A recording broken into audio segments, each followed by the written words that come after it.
সেই দিন রেস্টুরেন্টে যে ক্র্যাব কারি মশলাটা খেয়েছিলাম দারুণ লেগেছিল। ওইটা বানাতে পারবে মা? কেন বানাতে পারবো না? আমি যত ভালো করেই বানাই না কেন, তুই সেই হোটেলের সুনামটাই করবি। আমারটা কি আর ভালো হয়েছে বলবি? তা কি কখনো হয়? মায়ের হাতের রান্নার গুণ কখনো খারাপ বলে? ভালোই বলবো, তুমি ওইরকমভাবেই বানিয়ে দাও। ঠিক আছে, বানিয়ে দিচ্ছি। আজকে কেমন হয় দেখ। মশলা কাঁকড়া বানানোর জন্য এখানে সমুদ্রের কয়েকটা কাঁকড়া নিয়ে নিয়েছি। কাঁকড়াগুলো খুব ভালো করে বেছে ধুয়ে নিয়েছি। এবার নুন মাখিয়ে কিছুক্ষণ রেখে দেব।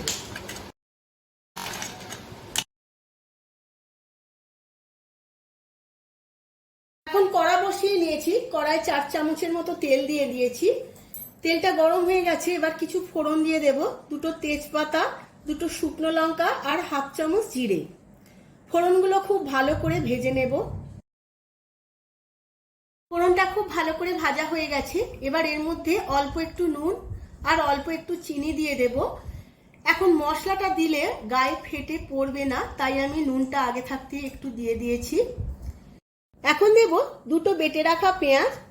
পেঁয়াজটা আমি তেলের মধ্যে খুব ভালো করে ভেজে নেব।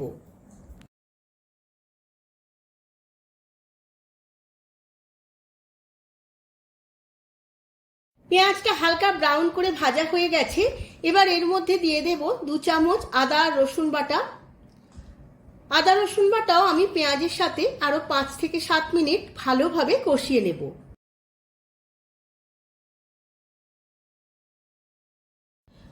আদার কাঁচা গন্ধটা একদম চলে গেছে, তেলটাও অনেকটা ছেড়ে এসেছে। এবার এর মধ্যে দিয়ে দেব অল্প পরিমাণে জল। জল দিয়ে খুব ভালো করে 2-1 মিনিট এইভাবে কষিয়ে নেব। এবার কিছু রেগুলার মশলা দিয়ে দেব। হলুদ গুঁড়ো 1 চামচ, ধনের গুঁড়ো 1 চামচ, লাল লঙ্কার গুঁড়ো 1 চামচ, কাশ্মীরি লঙ্কার গুঁড়ো 1 চামচ আর 1/2 চামচ দিয়ে দেব জিরের গুঁড়ো। সমস্ত মশলাগুলো খুব ভালো করে আবারও একবার কষিয়ে নেব। এই সময় গ্যাসের ফ্লেমটা লো টু মিডিয়াম রাখতে হবে, যাতে মশলাটা জ্বলে বা চটে বেরিয়ে না যায়।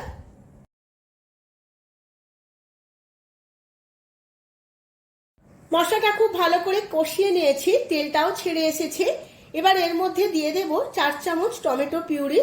আমি এখানে টমেটো পিউরি ব্যবহার করছি, আপনারা চাইলে এমনি টমেটোও দিতে পারেন। এবার টমেটো পিউরিটাও মশলার সাথে খুব ভালো করে একবার কষিয়ে নেব।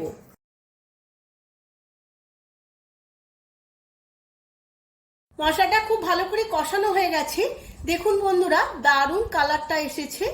এবার নুন মাখানো কাঁকড়াগুলো এই গ্রেভির মধ্যে দিয়ে দেব।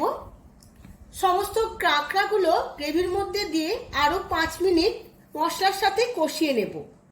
যেহেতু কাঁকড়াগুলো আমি আগে থাকতে ভেজে নিইনি, তাই কাঁকড়াগুলো আমি মশলার সাথে 5-7 মিনিট খুব ভালো করে কষিয়ে নেব, যাতে কাঁকড়ার কাঁচা গন্ধটা চলে যায়।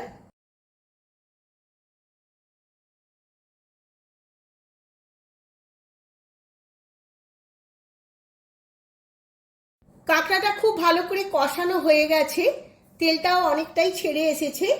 এবার আমি দিয়ে দেব সামান্য পরিমাণে জল। এবার দিয়ে দেব স্বাদ মতো নুন। যেহেতু কাঁকড়াতে আমি নুন মাখিয়েছিলাম বা তেলের মধ্যেও অল্প নুন দিয়েছিলাম, তাই এখন অল্প নুন দিলাম। এবার চাপা দিয়ে আমি 5 মিনিট সেদ্ধ করে নেব। দেখুন বন্ধুরা, কাঁকড়ার জলটা শুকিয়ে গেছে, গ্রেভিটা একদম ঘন হয়ে গেছে, কাঁকড়াগুলো বেশ ভালোভাবে সেদ্ধ হয়ে গেছে। এবার দিয়ে দেব কিচেন কিং মশলা 1 চামচ। সমস্ত মশলাটা খুব ভালো করে কাঁকড়ার সাথে মিশিয়ে নেব। ব্যাস, আমার রেডি হয়ে গেছে কাঁকড়া মশলা বা কাঁকড়া কারি। এবার আমি গ্যাসের ফ্লেমটা অফ করে দিয়ে সার্ভ করে নেব। আমি সার্ভ করে নিয়েছি সামুদ্রিক কাঁকড়ার কারি। আপনারাও একবার আমার মতো করে বাড়িতে বানিয়ে ফেলুন, আর কেমন হয়েছে আমাকে কমেন্ট বক্সে কমেন্ট করে জানাতে কিন্তু ভুলবেন না।